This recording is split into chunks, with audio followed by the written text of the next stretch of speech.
Привit moi druzy. Hello, my friends. Today we're going to talk about the explosions in Sevastopol. It only happened a matter of hours ago, and so let's look at this. We're going to start here with a little of the introduction by Anna from Ukraine, who is going to explain a little bit of context and how Ukrainians are processing it. We'll look at Voice of America to just see a little bit about the explosion itself, and then we'll look at RT, which actually shows the fire for some inexplicable reason that, yeah, they actually show it. So here we go.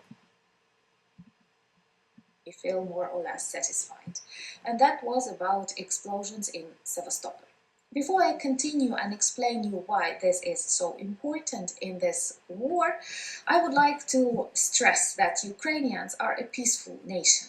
And before this war, I did not like reading things about explosions or bombings or other things, because war was always a dramatic and a very unpleasant topic to me, and I avoided even military patterns in my clothes.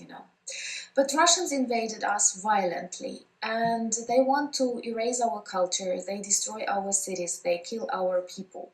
So it is logical that after more than a year of such brutalities, I feel satisfied when Ukrainian armed forces demonstrate their success, especially on temporarily occupied by Russia territories.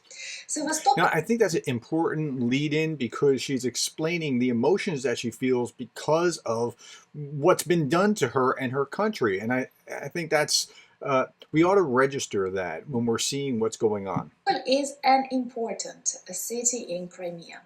During Soviet regime, it was a closed city. It was not easy to get there because this is the central location of the Russian Black Sea Navy. Okay, I want to stop there. So, Sevastopol is this military hub, and again, it's the Black Sea port. There are other ways that Russians can, I believe there are some other very small navy something along the coastline, but Sevastopol is the big one.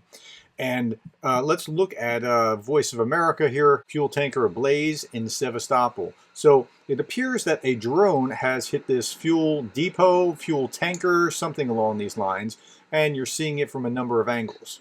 Now, what's important about this is not the damage that you're seeing, but what's important is the psychological effect that it's going to have on the Russians. Remember, we're just about to start a offensive, and they found a drone just last week out near Moscow, and that has some psychological damage. They hit something in Sevastopol that's going to have some psychological damage. This is what the fire looks like on RT. I was amazed that they actually showed this much.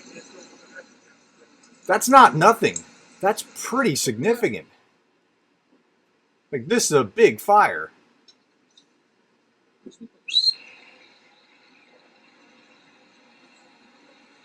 And it's going to be pretty hard to put out just because it's oil.